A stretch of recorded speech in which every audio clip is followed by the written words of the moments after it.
حضرت علی رضی اللہ عنہ نے فرمایا، صرف پیسے کا ہونا رزق نہیں ہے، نیک اولاد، اچھا اخلاق اور مخلص دوست بھی رزق میں شامل ہے۔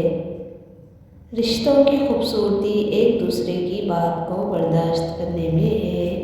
بے عیب انسان تلاش کرو گے تو اکیلے رہ جاؤ گے۔ ساری دنیا کے سارے لوگ تجھے اپنے فائدے کے لیے چاہتے ہیں، صرف تیرا رب ہی ہے جو تجھے تیرے فائدے کے لیے چاہتا ہے۔ اپنی جوانی کے دھوکے میں مت آنا کہ یہ عنقریب تم سے چھین لی جائے گی۔ دنیا میں خوبصورت دل تلاش کرو، چہرے نہیں، کیونکہ خوبصورت چہرے تو بہت ہیں لیکن خوبصورت دل بہت کم۔ جب تم پر کوئی مشکل آ جائے تو کسی کا احسان نہ لو، کیونکہ مصیبت 4 دن کی ہوتی ہے اور احسان زندگی بھر کا ہوتا ہے۔ 4 چیزیں سنبھال کر رکھو، کامیابی تمہارے مقدر ہوگی۔ نماز میں دل کو، تنہائی میں سوچ کو، محفل میں زبان کو اور راستے میں نگاہ کو۔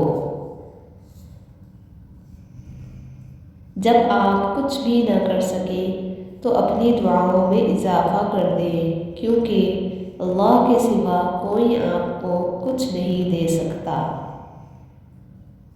تم خود اپنی دعاؤں سے ہی اپنا مقدر لکھتے ہو اور تمہاری دعائیں ہی تم تک وہ سب لے آتی ہیں جو تمہارا نصیب بھی تمہیں نہیں دے پاتا۔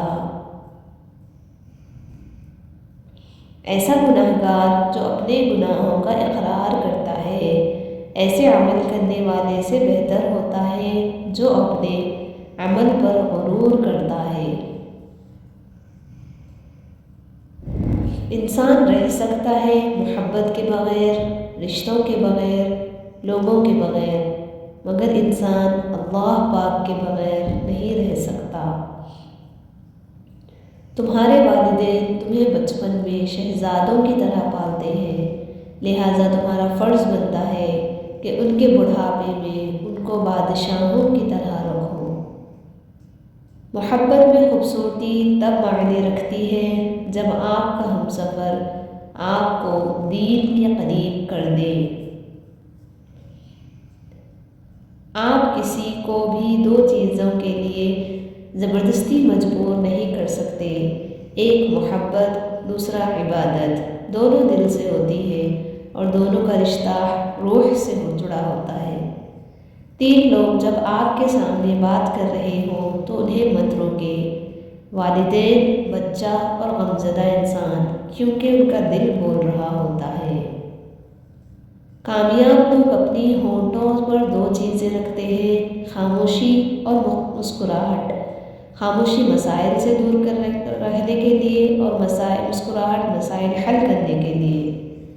کسی کی مدد کرتے وقت اس کے چہرے کی جانب مت دیکھو، ہو سکتا ہے اس کی شرمندہ آنکھیں تمہارے دل میں غرور کا بیج بو دیں۔ اگر دنیا فتح کرنا چاہتے ہو تو اپنی آواز میں نرم لہجہ پیدا کرو، اس کا اثر تلوار سے بھی زیادہ ہے۔ لوگ جتنا بھی دل دکھائیں یہ یاد رکھا کریں کہ جب اللہ کے بندے ہمیں توڑتے ہیں تو ان کا توڑنا ہمیں اللہ سے جوڑتا ہے۔ زندگی جب بھی رلائے تو سمجھ لینا گناہ معاف ہو گئے، اور زندگی جب بھی ہنسائے تو سمجھ لینا کہ دعا قبول ہو گئی۔